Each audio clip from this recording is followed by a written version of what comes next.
নমস্কার বন্ধুরা, এই যে এবছরের আমাদের ড্রাগন গাছে ফুল এসেছিল, কিন্তু আমি দুদিন বাড়ি ছিলাম না, সেই জন্য তোমাদেরকে দেখাতে পারিনি। দুটো মনে হয় ফুটে গেছে, আর এইটা আজকে রাত্রে ফুটছে।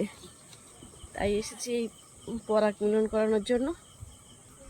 আর বৃষ্টি চলে আসছে তো, একে আবার ঢাকতে হবে, নাহলে নষ্ট হয়ে যাবে বৃষ্টির জল পেয়ে।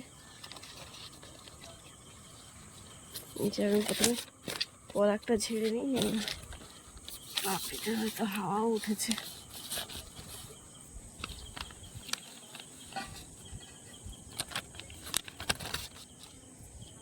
এখনো ঠিকঠাক ফুটিনি, তারপরে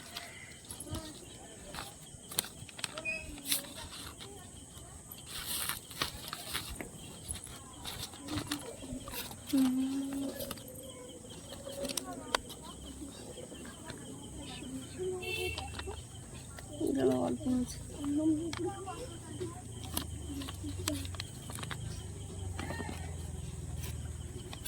আজকে আর একটু দেরিতে আসতে হতো, কিন্তু বৃষ্টি আসছে বলে একটু তাড়াতাড়ি এসেছি। এখনো পুরোপুরি ফুটে ইয়ে হয়নি। এখন এই পাপড়িগুলো আরো ফাঁকা হবে।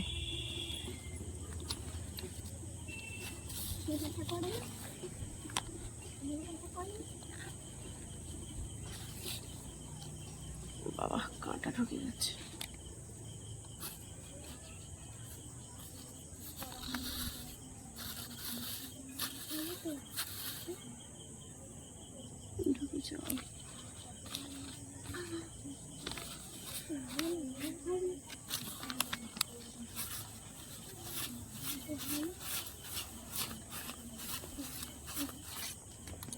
পড়েছে, হ্যাঁ পড়েছে। আরো দেবো? ওইগুলো ঝাড়তে হতো, কিন্তু ফুটিনি এখনো। এখন ঢেকে দেবে না, বৃষ্টি আসার পরে ঢাকবো। আবার আসবো। এই যে এই একটা আজকে ফুটলো, আর দেখি বাবা কি করেছে। বাবা এখানে বেঁধে গেছে, ফুল তুলছে না, রাত্রে দেবে মানে।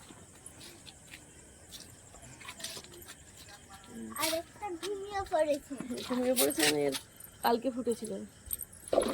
আর এই যে এখনো এই ফুটি নিয়ে ফুটবে, এটাকে ফুটলেও তোমাদেরকে দেখাবো। আর এই আরেকটা ফুটেছে, যে এখনো ফুটিনি, ঠিক করে ফুড়িয়ে এখনো কুড়ি অবস্থায় আছে। আর যে কালকে ফুটেছিল, কালকে কি পরাগ মিলন করেছিল? হ্যাঁ, ঠাকুর তো করে দিয়েছে। কালকে না, দুদিন আগে ফুটেছিল। আর কই বাইরে চলে গেছে। হায় হায়, ইস মা, ডালটা ভেঙে গেছে, হয়তো ভেঙে যাচ্ছে। হাত দিও না, এটার ইয়ে হয়ে যাবে, ভালো আসবে। আগের বার আষাঢ় মাসের দিকে হয়েছিল, কিন্তু এবার জ্যৈষ্ঠ মাসেই হয়ে গেছে দেখছি। মানে বৈশাখ মাসেই কুড়ি চলে এসছে। 5টা কুড়ি এসেছিল না, 6টা কুড়ি এসেছিল।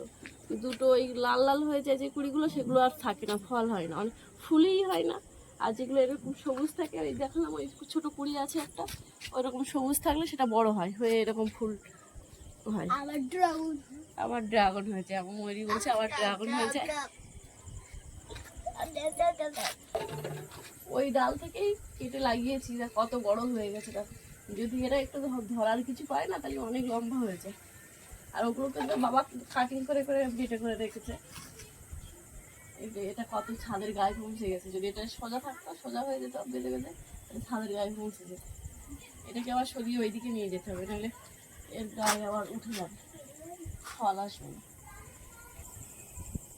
নমস্কার, আজকে এই মিনি ব্লগটা এখানেই শেষ করলাম। সবাই সুস্থ থাকবে, ভালো থাকবে, টাটা।